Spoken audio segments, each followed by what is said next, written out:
Hello, everyone. And hey, the person I have here is the oga of them all. I have here with me in the studio the director, the writer of this beautiful project, Mechanic. And oh my God, I'm sure he has a lot to say because I have lots of questions that will bombard him with. So let me just allow him introduce himself. Please tell us who you are. Hello, everyone. So my name is Segun Aremu, and I am the director, the producer, and writer of Mechanic Episode 5. Thank you. Is it only episode 5 or the other episodes? Okay. So I wrote episode 3, I wrote episode 4, and episode 5. Oh, okay. All right. So tell us, what inspired you to do this project? Thank you for that question. So it's kind of a long story anyway. The first episode was not my idea at first, as in I knew nothing about it, but during COVID-19, my pastor then, Pastor Steve, kudos to you, sir, thank you so much. We did kind of like a small movie project then. I think it was Corona or something, I can't remember then now. So after the project, there was another one, and it was being planned by, I think, the drama department. So he just called me and said, oh, I need you to shoot this particular movie and edit it. And so I just picked it up. As at that time, there was no title, nothing whatsoever. And it was just like, okay, the idea that I had, for those who have seen episode 1 and episode 2, it's more like a skit thing or like that. And Mechanic came up after we did the first shoot. I could remember then myself, the first Fred and Jane were just talking, and what can we make this movie? And that was where the word Mechanic itself came up, and it's stuck with the production ever since then. So everybody got to Mechanic, and so that was the beginning of Mechanic. The episode 2, I didn't write episode 1. The episode 2, I think I had just a few inputs in it, but the real writing or the real work started. For those who have seen 1 to 4, you know that the real production started in episode 3, 4, and 5. But we took it up in notch in episode 3. Okay. All right. So tell us, what approach did you take, in translating the script to on screen? I have a deep, or I won't say deep, knowledge or background in stage drama acting, because I started acting in my former church right from when I was like 7 years old. That was an Anglican church. Kudos to those who, I was in what we call AYF, Anglican Youth Fellowship. So that was where I started from, and I was schooled and drilled on stage acting, stage play, and all those things. So I grew up there, choir, helped my lyrical music skills. The AYF, more of drama, more of acting. We did cantata, we did opera. So I had, thank God for the structures around me. So those things really helped me when it comes to acting, when it comes to singing, and I had written some operas, some cantatas in time past. And so I really had knowledge about when it comes to acting and stage play. And when I got to this nation, I picked up photography and videography skills, and from there. So it really, really helped me in, how do I put it, in the production of this movie. And well, I know you still have many questions to ask me, so let me just put it that way. It was not easy. Let me put it. It was not easy. Casting was an issue. Writing, the thing was, when after I finished episode 2, and I decided that, if anything I'm going to do going forward, I have to improve on it. It has, if my name is my label, if I'm going to be on this project, then it has to be top notch. I'm gone are those days that I just want to do anything anyhow. And when we finished episode 2, I could see that if we want to really, really step up, then we need to have a script, and because we need to really, up the level. And so when I wrote episode 3, and I started writing page 1, page 2, page 3. This thing is getting, after I finished writing it, now I began to look at locations and all those things. Wow. And I've told people already, at a point I wanted to back out because I had told people already that, oh, you are going to do this. People started asking me, I will. But thank God for the structures around me. You know, a lot of people came up and immediately they had, call us, we are going to do this and think so. And another thing that helped me was, you know, immediately I decided that this was what I was going to do. I started scouting immediately because casting is as important as the script itself. Who are those who are going to interpret what you have on the script? Who are those? Because everything is playing on my head. The final output, everything is already in my mind. Even before I press record, I can already, you know, visualize how it's going to come out. But what I had no control over was the cast. And so sometimes I'll just be in a public garden and just be watching people, you know. But most of the people I used in this character or in this movie are people, at least 80 to 90% are people that I know, I've seen. Some of them, they've not even acted before, or some of them are not even in drama department. But I was able to, you know, to kind of like, for example, Fred, I've never seen him, Fred in episode 3 and 4, I've never seen him act any other place. I just know he sings. The first time I really took note of him was during Utara's chatline, and I was like, wow. I was looking at, okay, how can I, you know, those ideas as he was on set, talking, you know, his reaction, his intonation, his voice, his dexterity. These are things that you look out for when you are choosing a cast and so on and so forth. And I said, okay.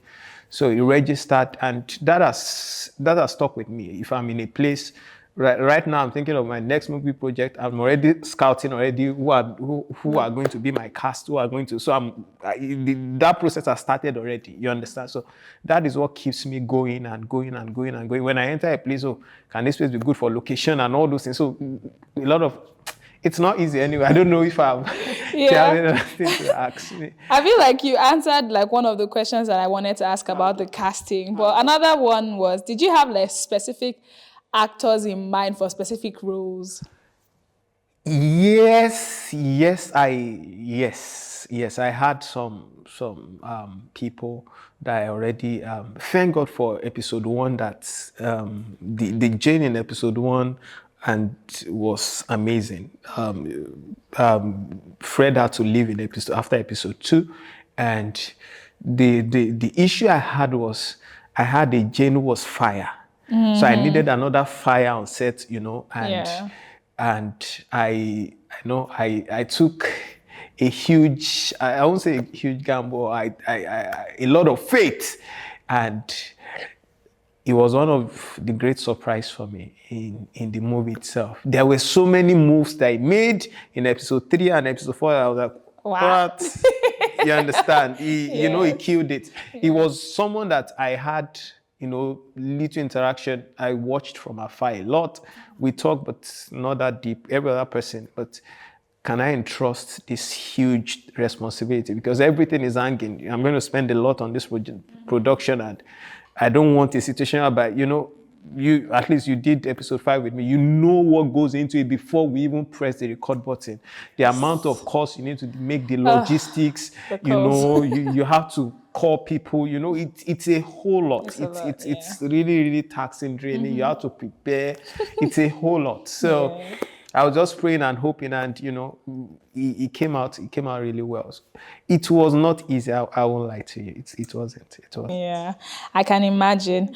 All right. So tell me, were there any films or say directors that influenced your style or the styles that you incorporated into this movie? Okay. Well, I wouldn't really say in the gospel setting, because this is more like a gospel, and I try as much as possible to toe that line, because the idea came from the church, and kudos to those who gave me the platform, you know, to really do this, because this is something I love to do, and in the foreseeable future, this is something I really want to pursue.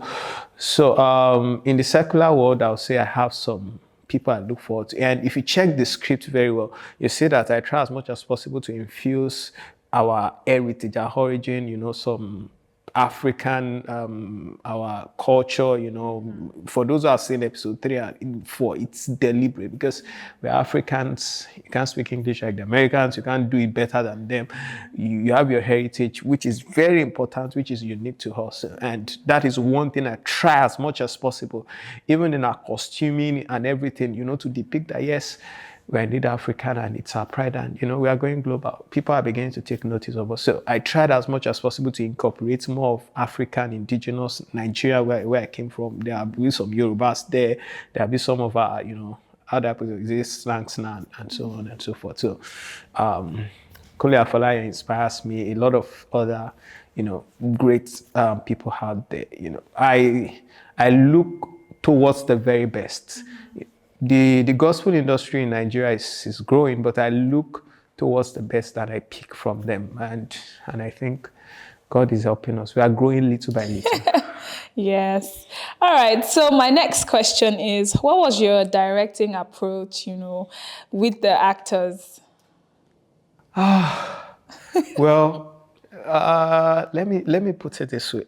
For every cast on set, they have their own peculiarity. They have their own character. And so when I sat down, I really need to look at all those things when you are talking about interacting with them, telling them. But one thing I want to appreciate every cast and crew was, the passion.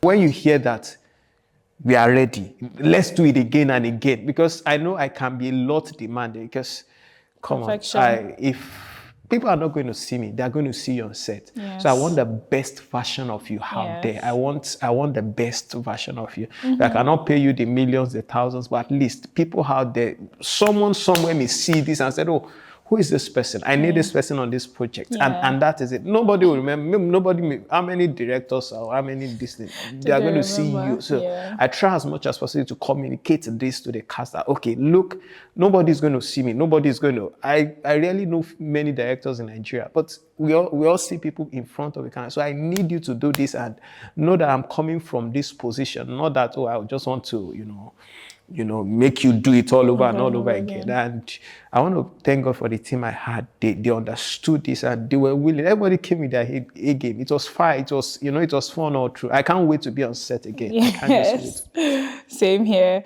I really enjoyed working with him, co-directing. And like you said, it was not easy, honestly. Like you said, different characters here and there, different temperaments. Yes. You might tell someone, oh, do this, and then they're like, I'm tired. But I mean, low-key, you cannot really shout at them or anything. But you just have to like pacify them. Okay, please, you want to take a break? Okay, let's take a break. Just get yourself together and all of that. So I really, really I agree with him on that. So tell me, were there any scenes that turned out better than you even expected, or turned out different than you expected? There are lots, episode 3, episode 4, episode 5. It's a whole lot. It's a whole lot. There are some really, really challenging scenes. And I think in episode 3, that tempo was trying to build that tempo was really, really difficult. But I think we tried our best. We really tried our best. And I think it's one that I think was really tough and challenging. And, shout out to the makeup director. When I was doing episode 3 and episode 5, I was looking for someone that can improve what I've got, someone that, and if there's one lesson I've learned shooting this movie, have a team, don't do everything, work with people, diversify, allow people, and, thank God for, I'm not saying this because you are the one interviewing me, but I was just looking out, I just sit down, I may not talk, but I'm looking out for who can add to what I've got, who can make it better. And I'm bold to say that, episode 5 is the best because the input you brought on set, the fire you brought on set, it was just amazing. There were some days that you just had to do makeup for 6, 7, 8 people. I was like, what? And, this was, I wasn't paying millions. I wasn't paying a diner, and the passion, the energy, the commitment, and that's why I tell people, oh, this is not my work. I cannot claim this. I cannot say this is my production. It is our production. A lot of people just put it. The support was really massive. Okay, so I have two more questions for you. So, what is like the biggest lesson that you've learned from directing this movie? Well, one is, have build a team, and going forward is something I'm really going to pursue. Anywhere I find myself, my goal is Netflix or whatever it may be, Prime or anything, but have a strong team. And, you know, one thing I've come to realize is relationships are very important. Yeah. It's not all about money. You can do a lot when you have the right relationship, and that is one thing. I really want to say a big thank you to everyone out there that made this project a reality. Dumpy, Pastor Steve Oputa, without them, this production or these things would never happen. They gave the platform, they gave if he hadn't called me then, I wouldn't have said, okay, I'm going to do this. So I would never forget Ronnie, my partner, and these were people, all the alumni. What can I say? My heart is just full of joy, but one thing I'll say is teamwork, relationship. It's very important because movie production is very expensive. Very, very expensive. When I mean very, very expensive, shout out to my wife, because I drained the whole family purse. I did everything just to make this, and that's why I'm dedicating this movie to her. And because she really, I'm blushing on her behalf. Thank you so much. She has really been supportive, and kudos to her, allowing me to pursue my dreams. And so I just thank God for the structures around me. So structure is very important when movie production is involved, because trust me, there'll be ups and downs. When I finished writing the episode 5, I was like, how am I going to do this? The amount of locations, the amount of cast. God. When you have to deal with over 30, sometimes 40 cast. In this whole production, the cast and crew, everything involved, I think we should be close to maybe 70 or 80, So I have not seen a project done by an African here. So for us to have achieved this, it's really, and shout out to everyone, shout out to you, shout out to everyone that made this a reality. So teamwork is something I've learned a lot. So my very last question is, what do you hope, the audience, when they watch this movie, what do you hope they take away from this movie? Okay. Before I say that, I would like to say that this is going to be the end of mechanic. No more mechanic. No more mechanic. No, who knows? I was just checking Jennifer. Sorry, for those she did Jennifer 1 and 2, and Jennifer has blown into something. So who knows? Yes. Maybe in the future we may go back. Everybody loves mechanic. Yeah. We may go back to something massive and blow it open. It's the grand finale, episode 5, and who knows? There may be a comeback. There may be a comeback somewhere. But for now, because of the challenges of having to shoot episodes and movies and series, especially when you're abroad, because you cannot tie down people. You cannot say people should not move. You cannot say people should not travel. Jane in episode 1, 2, 3, and 4 is not in episode 5. Fred in episode 1 and 2 is different from 3 and 4, and is also different from 5.